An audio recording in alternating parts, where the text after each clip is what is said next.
All right, let's talk about how to rock your Thanksgiving. 1, 2, 3, 4.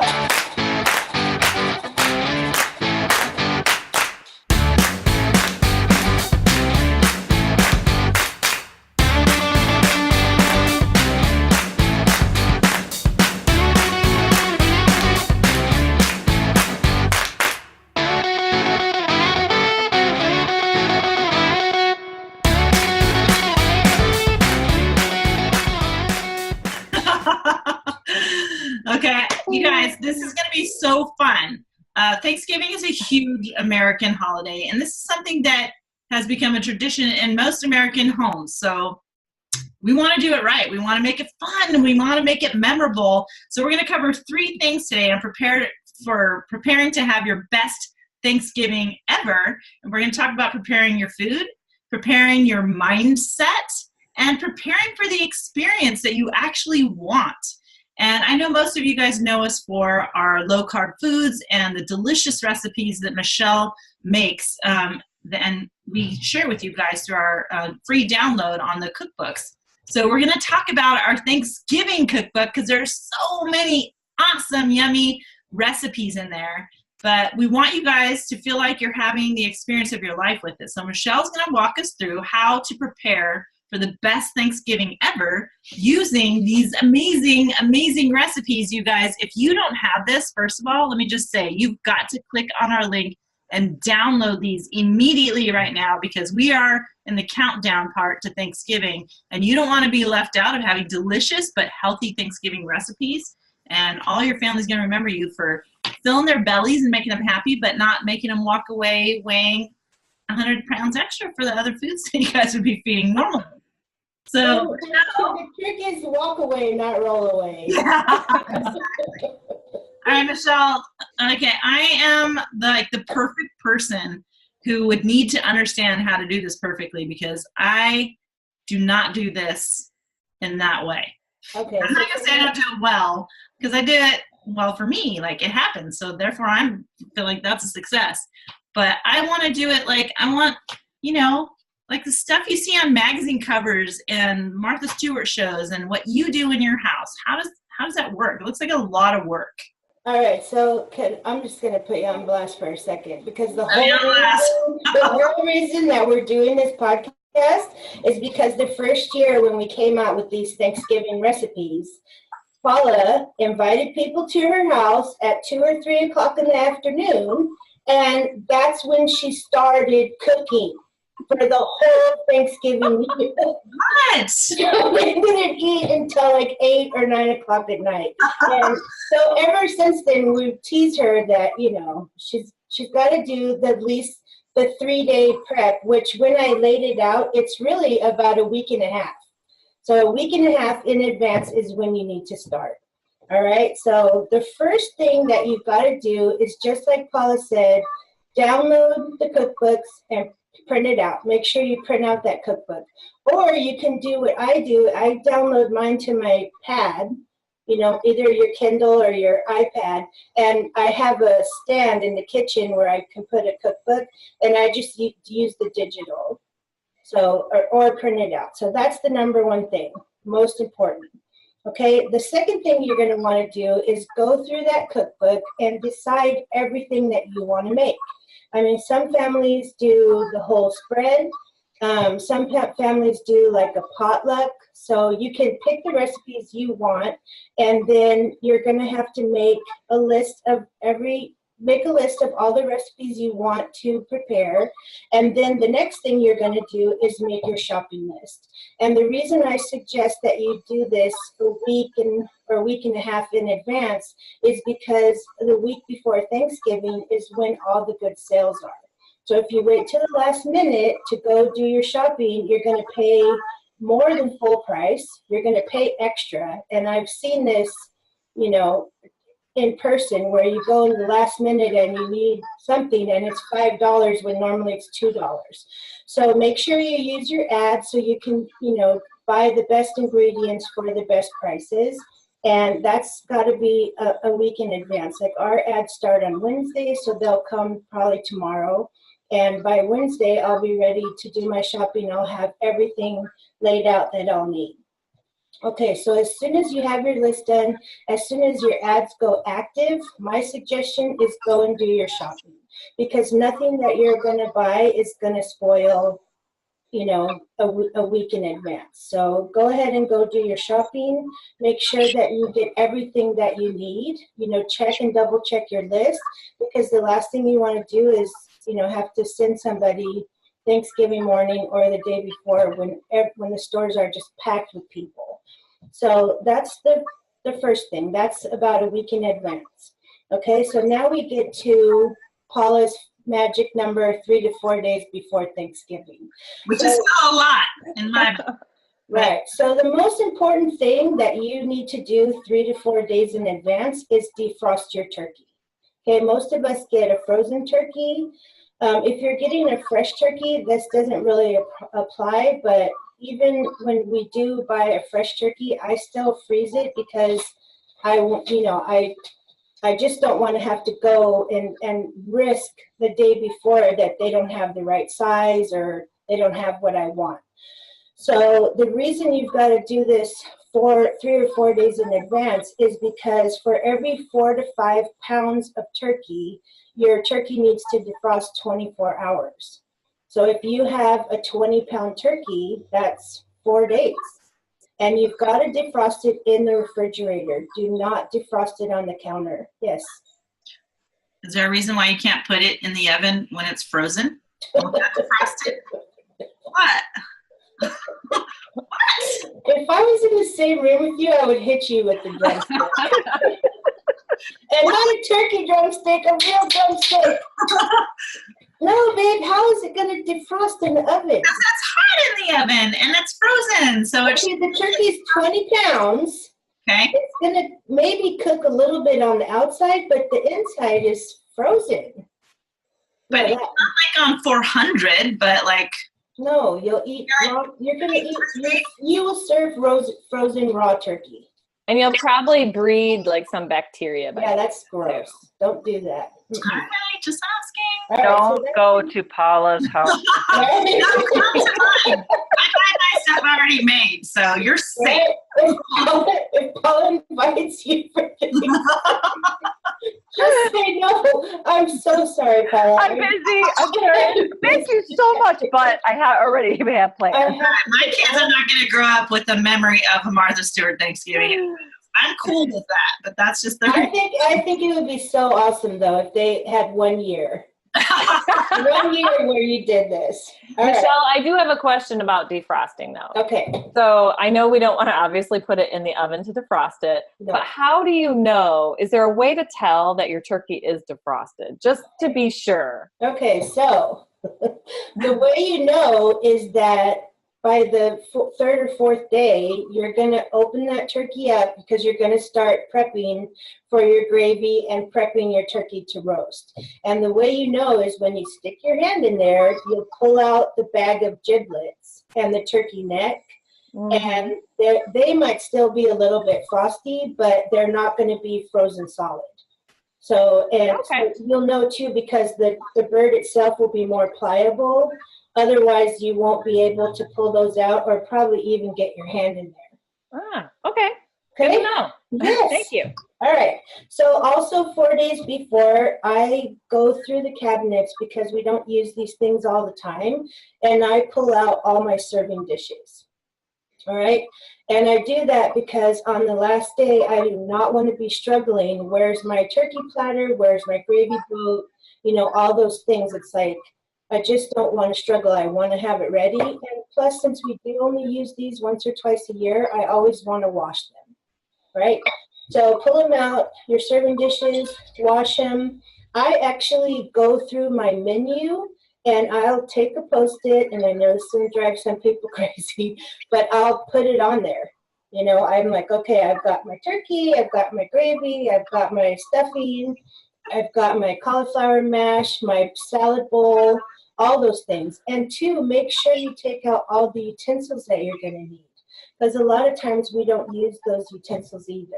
So, yeah, make sure you take those all out and wash them. And then also, like your big roasting pan, Make sure you have an oven bag if you're going to put your turkey in a bag. Make sure you have like your turkey forks, you know, that you use to move the turkey.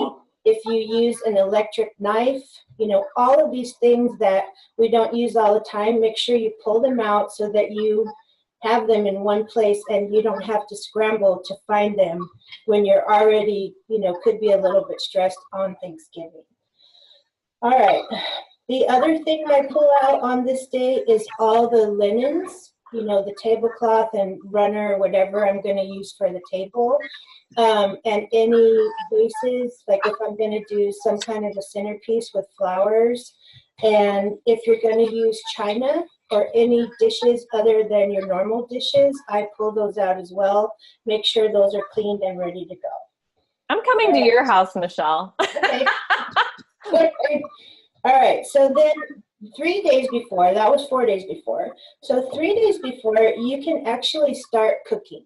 All right, so the first thing that I do is make my cranberry sauce, because cranberry sauce will keep for several weeks. What, turkey bags? What is a turkey bag? I've never heard of this word before ever in my life. I use them. Okay, so there's these things, they're called oven roasting bags, and you put your turkey in there. Okay, Paula, if you're going to do this, you need a little bit of help. So bag. Bag in the oven, kind of like disaster. It's disaster, and it makes your turkey, you get a lot more juice out of it, and also your skin comes out super crispy. Like, to me, of doing it in the bag, it's foolproof. So I like that word. Foolproof. yeah, I always use a All you have to say, I'm good. I'm sold. yeah, I always use a bag. I mean, I know you can see chefs on TV that say, oh, you have to brine, you have to do this, you have to do that. To me, a bag, I've never had a bad turkey using a bag. And you do have to put a little, do you use flour in there? I use arrowroot. So I don't hardly ever use flour, but I use arrowroot powder because, yeah, you don't want the turkey to stick. And so just make sure you follow the directions. You also have to cut some holes in the bag, right? Because you don't want it exploding on you. Right, Paula. exactly. So make sure you follow the directions. They sell those bags at Thanksgiving. They're all around the store. And it's just like in a little cardboard flat thing. You usually get 2 bags. If they're not with all the other, you know how they do the displays of stuffing, cranberry sauce, all that stuff, they're usually around there. If they're not around there, they're on the aisle where the aluminum foil and stuff is. Paula, if you want your turkey to come out perfect, use the bag. Use do the not try to bag. do this on your own. Right. Especially That is on my own. If I want it to come out perfect, I'm going to buy it already made. Then I know it's perfect. okay. All right, so 3 days before, you're going to go ahead and start prepping your food. So what I do first, I make my cranberry sauce because it will keep for weeks. I'll also make any appetizers. Like if you'll see in the holiday cookbook, we have like some marinated olive recipe. There's there's a new recipe for cranberry salsa, so I'll make that too.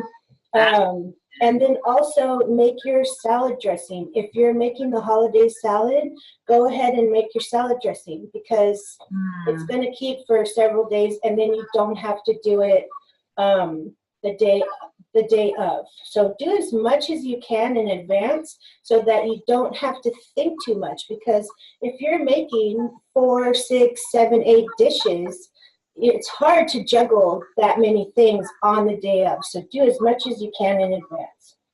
Hence the 8:30 p.m. dinner.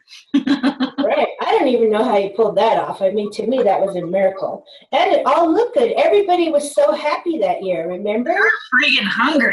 Like, yeah.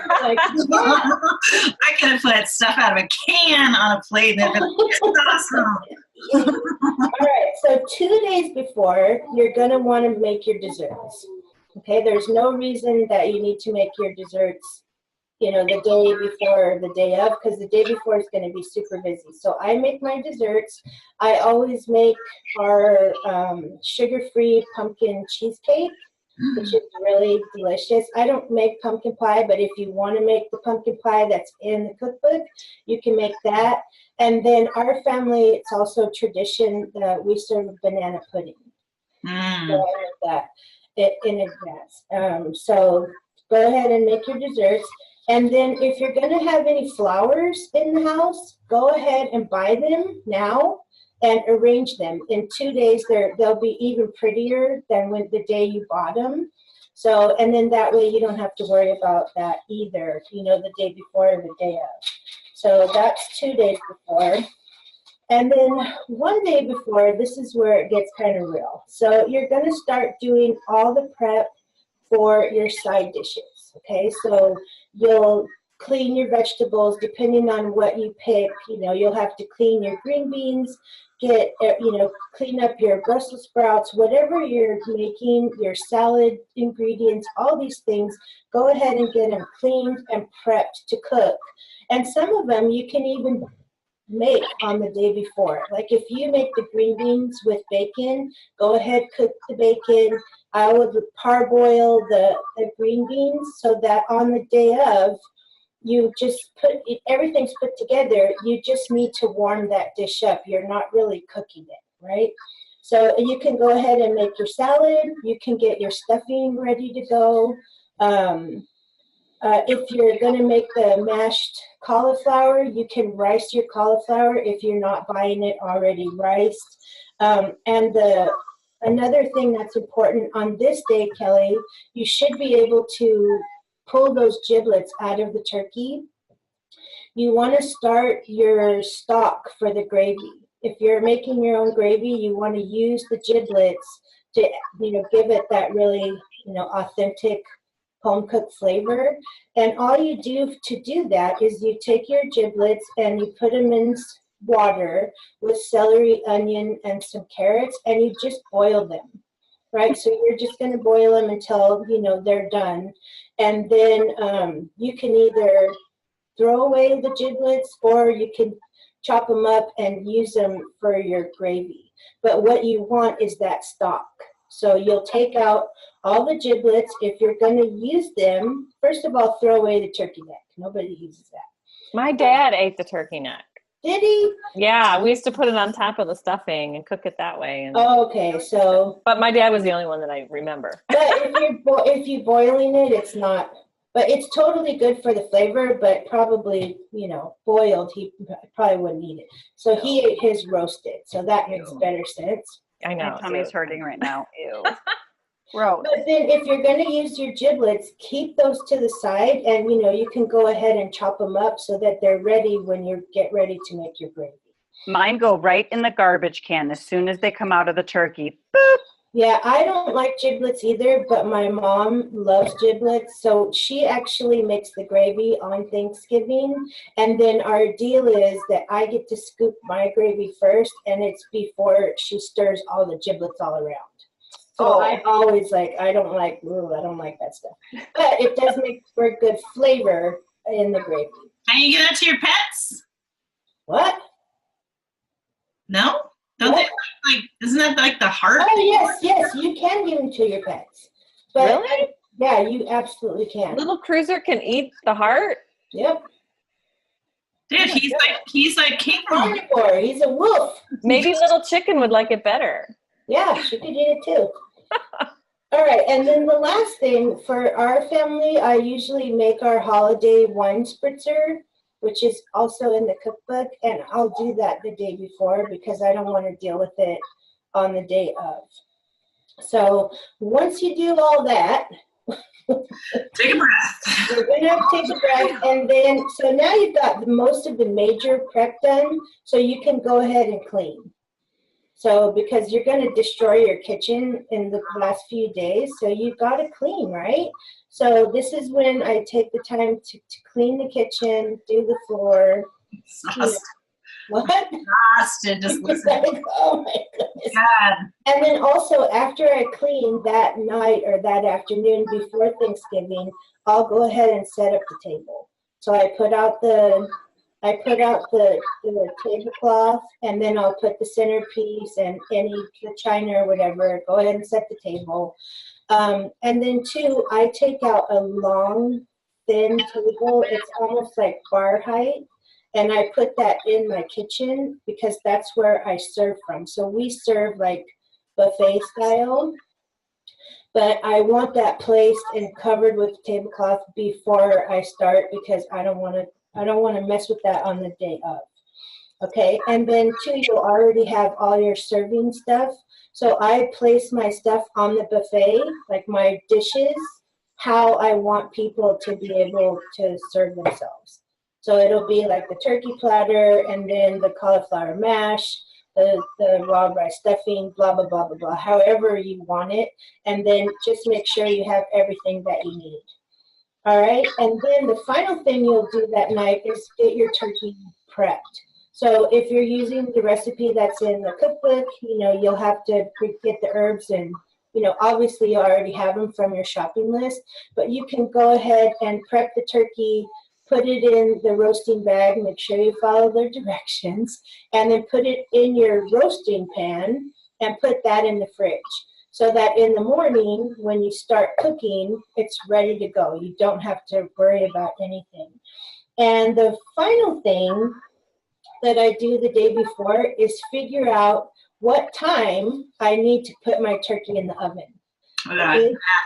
So a turkey needs to cook 20 minutes per pound.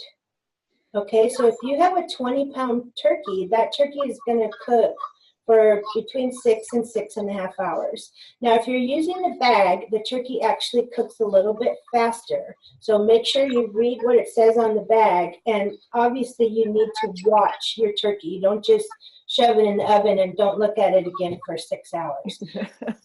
Yes? How do you watch it if it's in a bag? It's a clear bag. Oh, okay. Okay. I'm like, I'm the blonde one here, but French bag.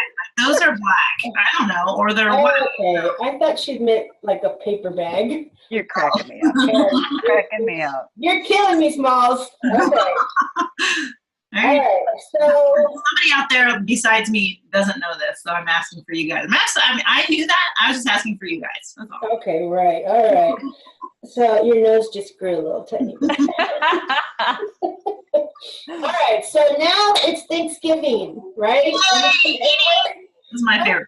Hopefully on the night before you finish in time to, take a bath or, make sure that you bring the right energy to your Thanksgiving day. Because I think a lot of us, and I have been guilty of this, you get a little bit frantic. You're already exhausted from doing all this stuff for 3-4 days. And then, it's time now, you've got to interact with your family. So make sure you do something for yourself so that you bring the right energy to your day. It's your responsibility, to when people come in your house that you're not grumpy and resentful because you just, almost killed yourself doing all this work. So the first thing I do on Thanksgiving morning is I've already determined what time I'm going to put my turkey in because I know what time I want to eat, right? So let's say we serve at 2. So, you have to count backwards to see how many hours your turkey has to cook. So I put my turkey in, and then as soon as my turkey's in, I go and get ready. All right? Because once you get started in doing all the other stuff, there's a good chance that you might not get ready, So I'll go ahead and get ready. And I've already probably picked my dress or whatever I'm going to wear a couple days in advance. So I'm not standing in front of the closet like, oh, what am I going to wear? So I go ahead and get ready. And then after you're ready, make sure you have your prettiest apron on so that you can do more work. Go ahead and start making each one of your dishes. So you're probably going to have, why are you laughing, Paula? I appreciate you so much right now. You just don't understand how much I appreciate what you do. I'm exhausted listening to her. I love her, and I want to go to her house for Thanksgiving, but I am exhausted right now. Well, this is kind of why, every year my husband's because he loves Thanksgiving, And I love that we host it all the time, but every year I'm kind of like, oh God, are we doing it again? Like, please, can somebody else do it? But it is, it is fun, but it's a lot of work. And a lot of people don't understand that, and then people come over to eat and they eat and maybe watch some football and everyone else is super relaxed and you're just exhausted. It's a tough, tough job. So appreciate your moms that go the extra mile because this shit ain't easy, people. All right. All right, so on the day of, so you'll start prepping your stuff. So let's say you're going to make the cauliflower mash. Go ahead and cook that. Get everything out of the refrigerator that you've already prepped and put it on top of the oven because you don't really want to have to heat it up from ice cold, right? So, and then when it's time, like about an hour before your turkey is ready, you'll start heating up all of the dishes that you've already prepped. And the last thing that you've got to do is make your gravy. And you can't make your gravy until the turkey is done. Okay, so you'll take the turkey out of the oven and take the bag off. Make sure that you're using a roasting pan to capture all that juice because you want it. And then you'll take your turkey forks and transfer your bird to the platter and let it rest. It's not gonna go bad or anything in half an hour. And you probably want to cover it with aluminum so that you do keep most of the heat in there. And then you'll go ahead and pull out the stock that you've already made for your gravy and do the prep, the actual prep to make your gravy. And then once you make your gravy, you're good to go. Put everything on the buffet and ring the dinner bell. Ta-da! Yay! Wow.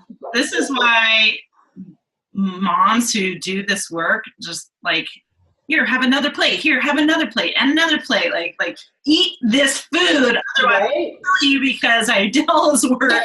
And then you walk out, stuffed from all it.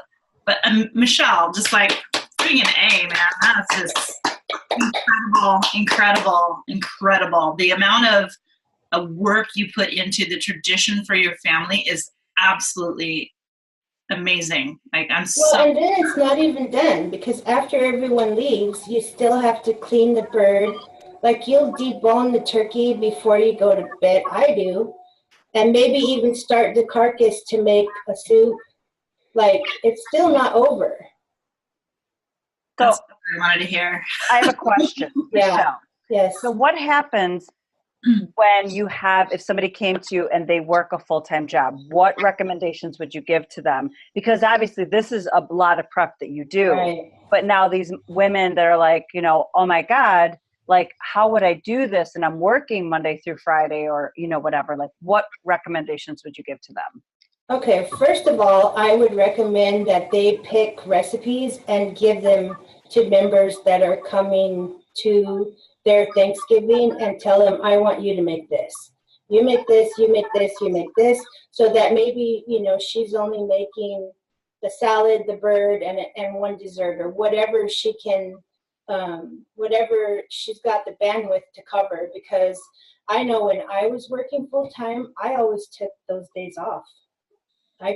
In order to do this. It was not something that I would recommend you try to manage while, going to work for 8 or 10 hours plus commute and all that other crap.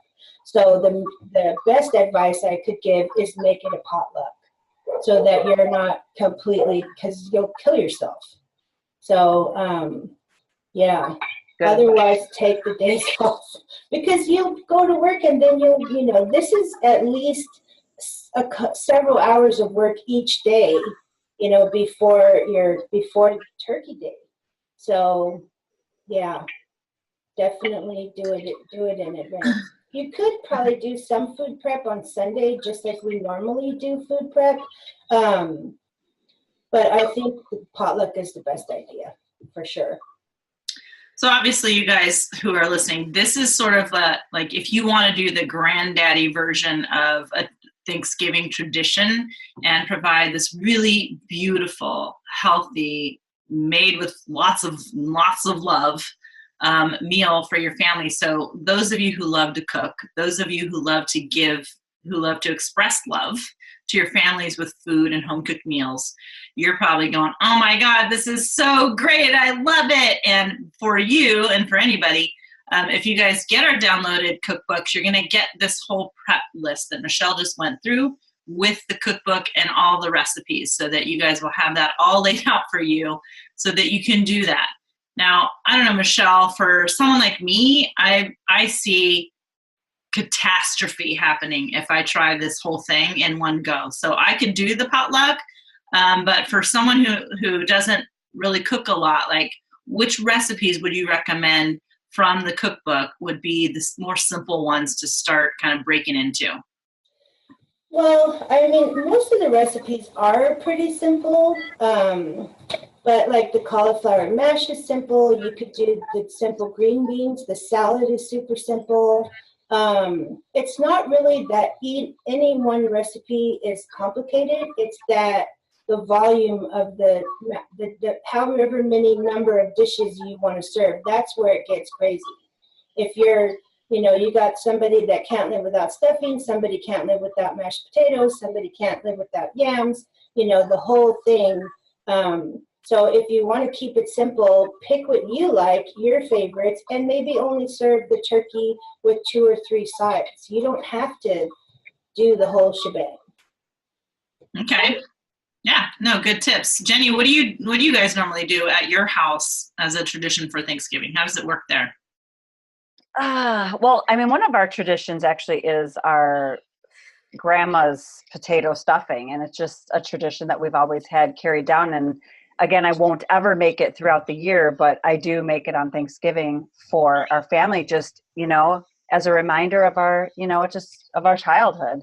How do you prepare for, like, how long is your preparation for Thanksgiving? Nowhere near Michelle's at all. Like I'm terrible. I'm probably like you, Paula. Like I will buy the turkey ahead of time. I have gotten better, but yeah, I usually, like, sometimes I'll tell people if they want to bring a dish. But these past couple of years though, since I'm like really super healthy and clean, and I'm very picky on my ingredients, and I'm kind of a freak now. So I'm like, I don't really want people to bring stuff because I want to buy it. I want to know what I'm serving. So I kind of get a little weird like that now. So yeah, I'm the freaky one, but I like the traditional stuff. I definitely still like that. And like I said, it's once a year. And I do, one year I actually portion controlled all of my food out. So I showed that you could still enjoy it, but just these are the portion sizes that you should have. Mm-hmm. But yeah, I am no Martha Stewart at all. You are not going to have the matching. Well, okay, I do have matching china, I will say that, but the glasses and all. Yeah, no, I wish I had some Michelle in me. I really do. I'm actually a little jealous. I need a team. I would need to have a whole team of people. That one. Minions. I am like, Michelle, like my hero. I'm really That's why Michelle makes the cookbooks and not Jenny and I. Kelly, what about you? How long does it take you to prepare for Thanksgiving? Well, this year it's just going to be a matter of me rolling out of bed and taking a shower, because we are going out to eat to a buffet for as a family, which is, there's about 20 of us. So, and again, that poses a different set of problems for people who are, careful about the things that they eat, because, you don't want to load up on all that bread, and, you don't know where all the ingredients are coming from. But you can still enjoy yourself. And for me personally, all you can eat buffets are just a waste of money. Right. There's no way I can eat that much. I mean, especially the way I eat now, when like my eyes are always bigger than my stomach. Oh, this looks so good on a recarb day. And it's like, oh my God, I'm full. Mm-hmm. I'm full. And that's not a bad thing. But when we have hosted, thankfully my husband has worked in the restaurant business. So he's like a madman in the kitchen. Oh, And that's he awesome. kind of knows, you know, when to do everything. So I'm just kind of like, you know, doing what he tells me to do, and obviously never fast enough, but you know, it's like you know, he's very good at that. So I really rely on him. If I was left to my own devices, I would be probably very much like Paula and Jenny, or I'd be at your doorstep, Michelle. Everybody's, I'm going to need a couple extra days to prep for that many people. If I lived in California, I'd be inviting myself over.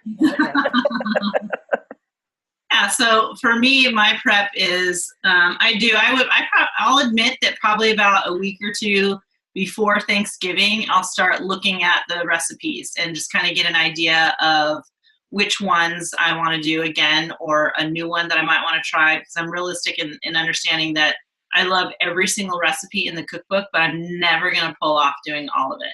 So every year I'll try different ones, and I'll keep the ones that I really, really loved and my family loved from the year before. And so the problem with that, with this cookbook, is the list of things we keep, because the family love, keeps getting bigger because I keep trying new stuff. So now this is going to be like the biggest Thanksgiving in terms of how many things we're going to cook, because I almost never get to take anything off the list. I'm just keep adding and the list gets bigger. But I'm going to have, you know, my kids kick in and help. I have all grown kids pretty much in the house. Erin is a phenomenal cook, so we'll be shopping this week. But and this is why I wanted Michelle to talk about this, because this is the most amount of stuff that I've ever made for Thanksgiving, and I knew that I was going to need a plan. I want it to be successful. I don't want to be eating at 8:30, 9 o'clock at night this time. And well, I didn't really want that the first time either, but just whatever. Okay, I did it. So I learned my lesson. This year, my family doesn't really care about turkey. So I'm not going to go through the whole making a turkey. So I'm going to find some place to find a nitrate-free, already made, or just have to cook the turkey breast or the dark meat, right? I'm using the right words. Yes? Like a turkey leg or thigh? Yes. I think it's more tasty, that part. But those pieces, and then mostly it's going to be focused on the side dishes. So that's what we're going to do, and we'll be prepping that out a few days ahead of time, little by little as we need to. But you know, I don't have serving dishes, you know, whatever. I have dishes. So I think I have some like oversized ones accidentally just in my cabinet that Mom left me. So I'll use those. But I have no idea what a turkey fork is. You know, fork's fork. But yeah, these are like huge prongs that you stick in the bird to move it. Oh, okay. It's Yeah. like It looks like a tiny pitchfork. Oh, okay. Well, I guess because I don't like. For me, I just like, you know, Yeah, whatever. you're not going to need that because you're not doing the whole bird. Right. So, but the trick with those is that, because normally when your bird is cooked right, it's ready to kind of fall apart. So you want to move it. You know, that's just a trick to use to get it to move in one piece. Falling apart. When you say falling apart, that's a good thing, right? Yes. Okay. Not like I did. falling apart, but I have a tip. Last year, I actually bought a turkey roasting pan. So instead of putting it in the oven, because, you know, when we cook, like, we need a lot of space in our oven. We have a lot of things going on, because not only do we do a turkey, we have a ham too. Some people don't like turkey. They want ham. So last year I went to Kohl's. I used a coupon. I got this big roaster that you could put your turkey in, and it's huge. And it was a lifesaver. So that's another tip for you guys when you guys are cooking. If you need that space in your oven, that big roasting, lifesaver. Yeah. We have that too, and it does cook the turkey a little bit faster as well. So I talked through that with Michelle last year, because I'm like, we have a roaster. How does this change it? My mom has one of those roasters, and we use that for Christmas to make our lasagna. Oh, I was just going to ask you, could you use it for something else? Because I hate You can have ribs in it. You can, but I mean, the roaster is so huge, and our lasagna is like, Steam our tamales in it. Unbelievable. Yeah, we put our. Oh, there you tamales go. in. That's really smart. Yeah.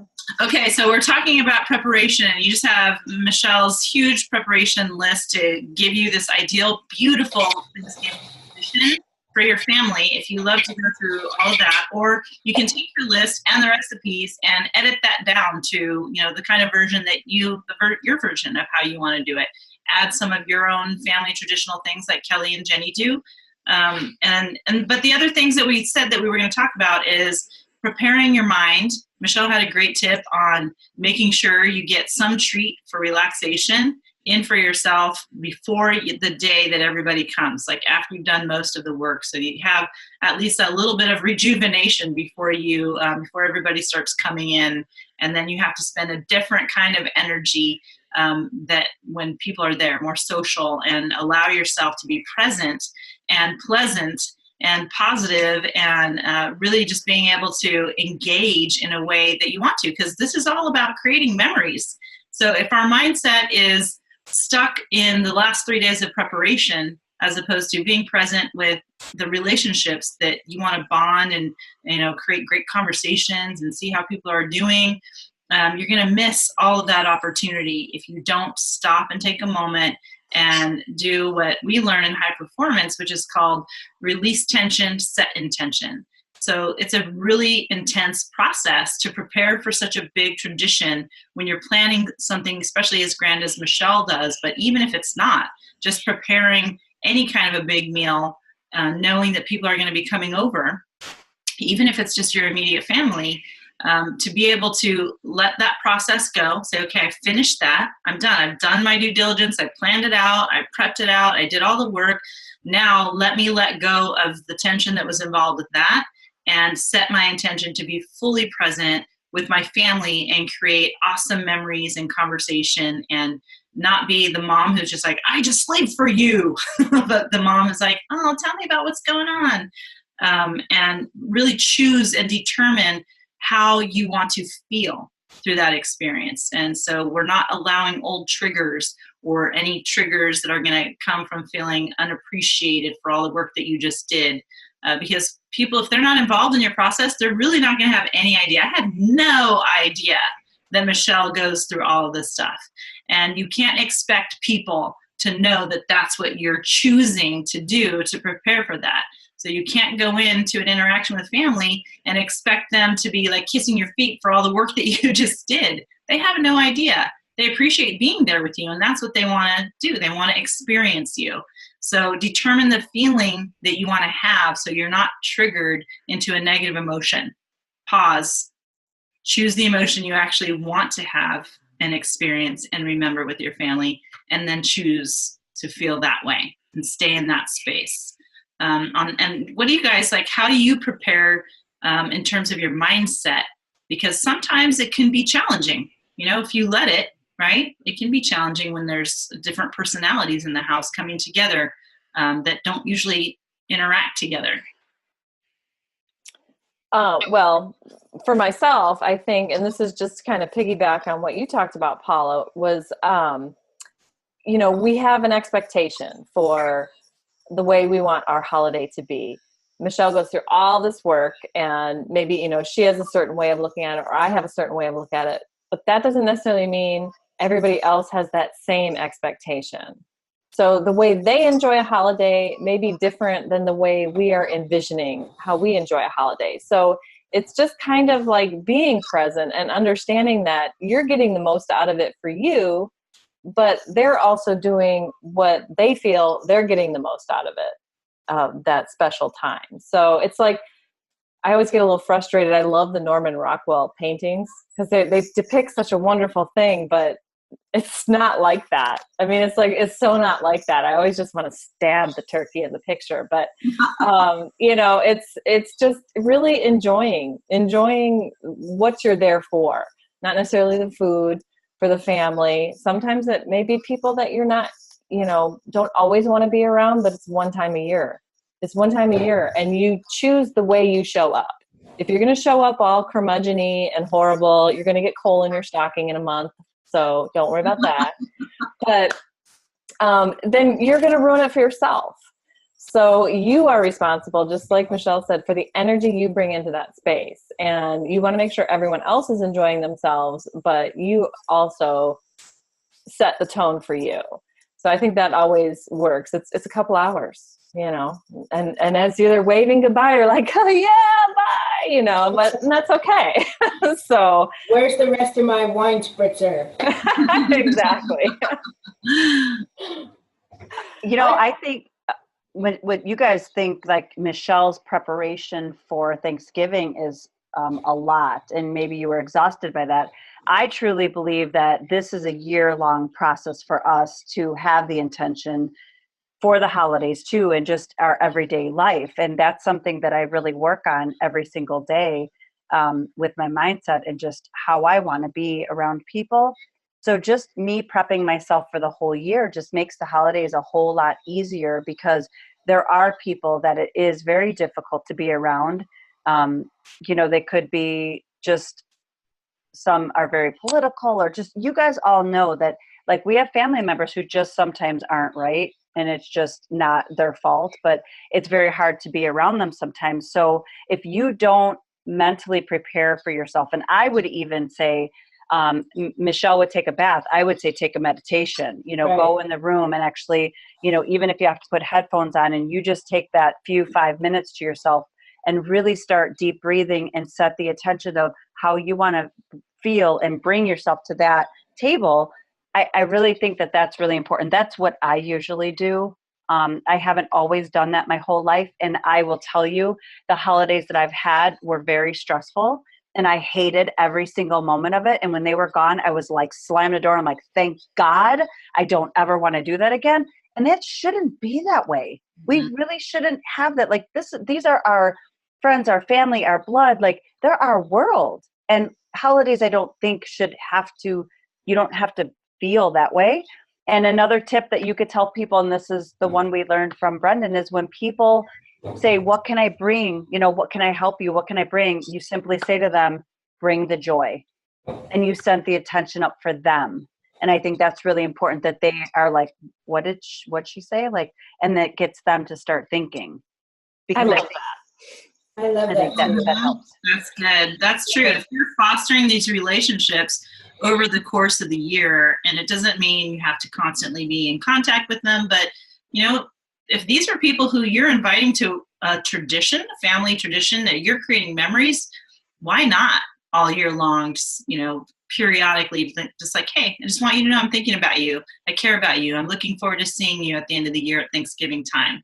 And this preps everybody to be looking forward to spending time together, maybe even connecting them with each other to some degree. I mean, it's up to you how you guys want to make that happen, but it's, taking responsibility is huge here. It's not just about the food. This is about how we want to experience each other. And it's about gratitude, and it's about being thankful. So what if you're thinking about every person whose name is on the list that's going to be, even if you're not hosting, if you're going to somebody else's event that they're planning, and thinking about everyone who's going to be there, and just like looking at the list and, taking time, like Jenny said, maybe meditation, or while you're in the bath, thinking what you're grateful for about each person, even if you don't know them. It's a guest of somebody who you know that you've never met, and you're going to meet them for the first time. Be grateful for the fact that they care enough about the person that you care about, that person you care about would love them to be included with your family tradition. Just find something, dig it up, pull it out, and just like really embrace that wholeheartedly, so that you go in already ready to have a positive interaction. And one of the things my mentor says that I love, Brendan, we talk about Brendan Burchard a lot. He says one of the things that he does, regardless of what he's there to do, when he goes into a setting where there's multiple people, his primary goal is to lift the energy of the room up. So with every single person he interacts with, he finds a way to level their energy up, not challenge them, but just pull it out of them with his own joy. Like, he uses his joy to bring their joy and energy out. And then now the whole room is just more energetic and more positive. And if that's the only thing you bring, it's like, that's huge, huge. So preparing the mindset. Michelle, did you have something you wanted to add in terms of mindset prep? Yeah, when I'm getting ready, when I said after you put the turkey in and then go get ready, that's part of how I get ready. Mm, So this year, I'm probably, because I'm just learning this, I'll do like a chakra um, opening meditation. It's just a guided meditation. It's like 15 minutes to try to clear like any blockages I might have, just even pain, like from doing the prep and, you know, actual physical pain, or just really open my energy up. And then I always do a gratitude meditation. mm, So because I want to keep that focus on why we just did all that. Like you guys have all said, it's really not about the food. yeah. The Well, food kind of is is. right.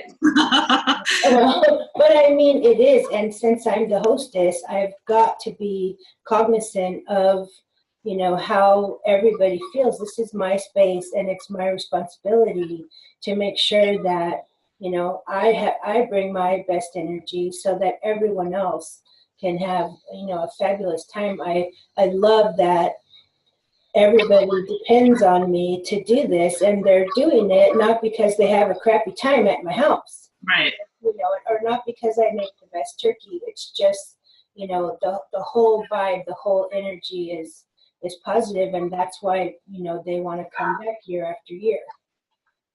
So Absolutely. Our third point, you guys, was just to make sure that you are thinking ahead in terms of preparation of why this event is so meaningful to you. You know, what is the reason why you want to celebrate Thanksgiving? Why you want to celebrate it with the people who are going to be involved in it with you?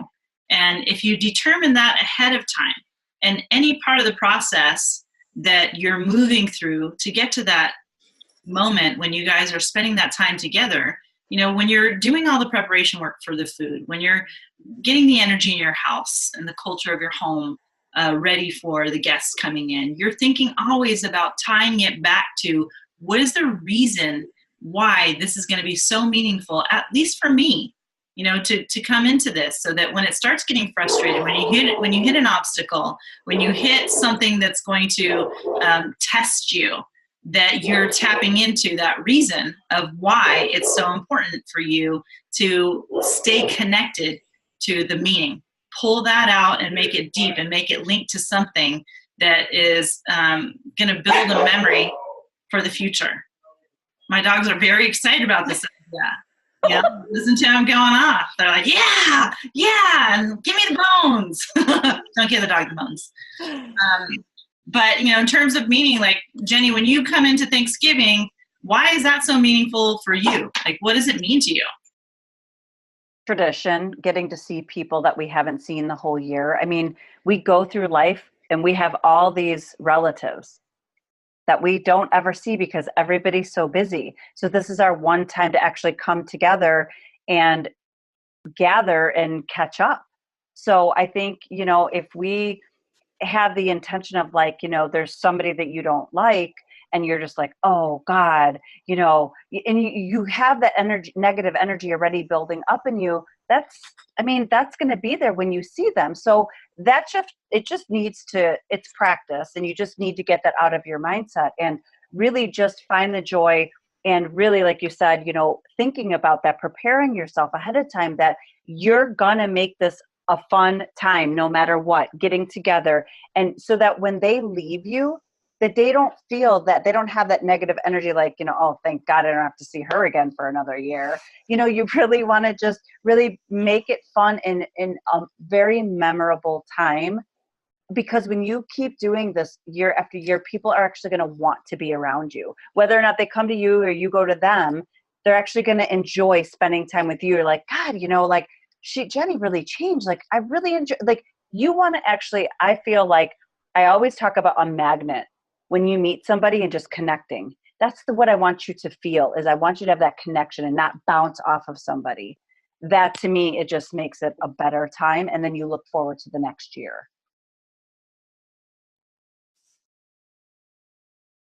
For Jenny, it's about making it meaningful in the way of creating stronger connections and creating a memory that people look forward to doing it again next year, and just like going to that place of positive experience. Kelly, what does it mean for you? How do you prepare for the meaning piece of it? For me, I love being in large family groups. I come from a small family, so for me to be around all that energy, it's I find it fun. And I am far away from my family, so my husband's family is all within the area, like within 2 hours of each other. And unfortunately, I mean, life happens, people are busy, we don't see each other enough. But his parents are still alive. They're in their late 80s. And so for us personally, it's going to where they are. Sometimes they come down here, but it's getting harder with traffic. So our goal is to just be where they are and to have that family connect again, because who knows when that last time is going to be. And then the family's not all together again. So it's really, for us, it's just, I mean, we have an immense amount of gratitude that his parents are still with us, that they're, for the most part, very healthy and very active people. But, who knows? And we get a chance to see all these people, and he has a larger family. So it's fun. It's fun for me. I'm not always in the thick of it, but it's fun for me to even stand on the outside because I'm very much an observer. So I just like to see all the interaction. I'll interact, with a lot of people too, but it's just fun to see the dynamics of people. I mean, people are just fun. It's fun to people watch. And when you have a large group like that, and when you're the hostess, you're always flitting around.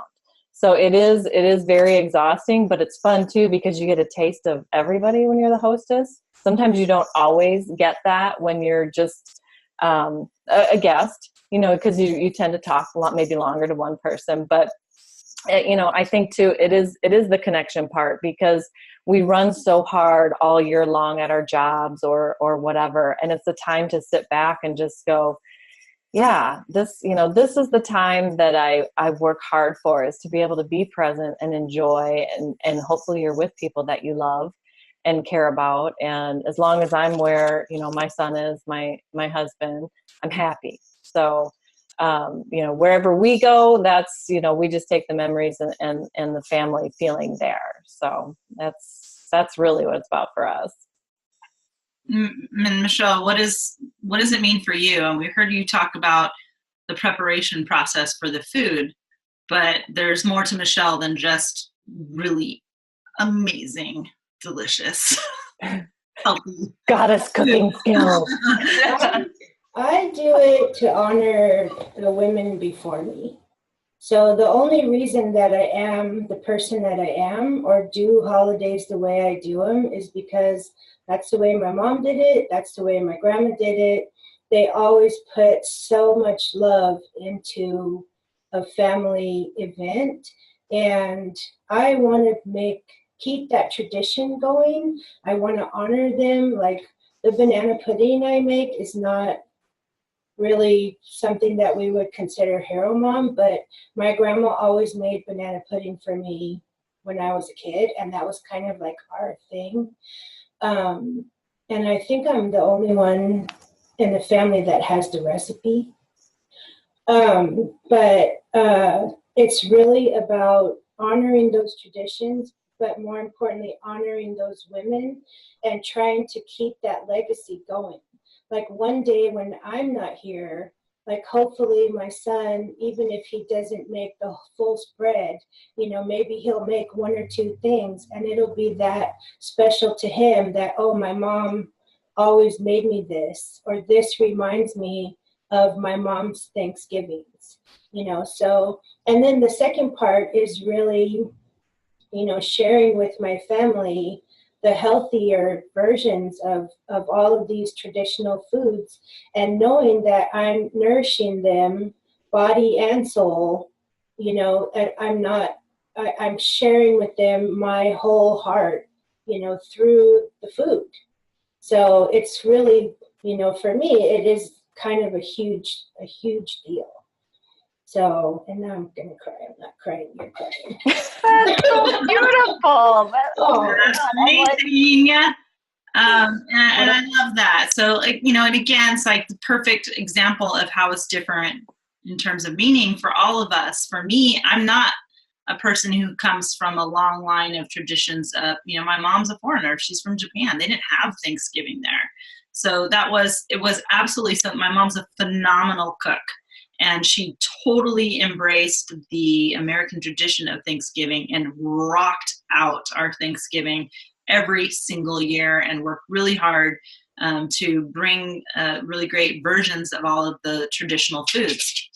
But after my obese years, I didn't want to have those traditional foods as part of my Thanksgiving anymore because it stumbled me. You know, it stumbled me to want to go back to bad eating habits and make food my idol and use it to escape and use it to make excuses to just stuff myself. So I was in a place where I was a bad relationship with food, and I didn't want that to be the focus. I didn't want food and those kinds of foods to be the focus of holidays for me and my family. That's not the legacy that I wanted. I really wanted it to be about the relationships. And I'm not saying that Michelle's tradition is wrong. I love her tradition. I would love to have had that desire to have it done that way. And I respect it completely. And I love that she does that for her family as a legacy. And same with Jenny and Kelly. But for me, because of my bad relationship with food in the past, it was important for me that my legacy for Thanksgiving be a meaning about having food that's healthy for you, that tastes good, time together as a family, but not in excess. And so when our Thanksgiving is done, we have very little leftovers, and that's on purpose. I don't want it to be a thing where we gorge ourselves all day long, and then we gorge ourselves on the leftovers for the week following. And we have pies after pies after pies left over, and we're having, you know, slice after slice that day of, and we can't hardly get up, and we've gained 10 pounds at the end of the day. Like, I didn't want that experience anymore. And that's what it was for me in the past, because food was getting good. But that was part of how I, you know, got unhealthy. So for me, it's about creating a tradition where my kids feel that they have choices to be in charge of the food instead of the food being something in charge of them. Every year I'd be like, oh my God, it's Thanksgiving. This is when we have cranberry and sauce and, you know, sweet potato with honey and mushroom or marshmallows all over it, and sugar, sugar, sugar, sugar, sugar, all these fattening recipes, that I felt this urgency that I had to eat as much as I could of it because it was only here on this one day and I was never going to have it again. And it just created this really, really unhealthy relationship between me and the holiday. So for me, the legacy was changing that mindset. And maybe it was just for me. Maybe my kids didn't have it. I had to be in control of that. So changing how we experience it is what it means for me. So that's why I don't sweat so much on the food and what we have, because I just never want it to be about that.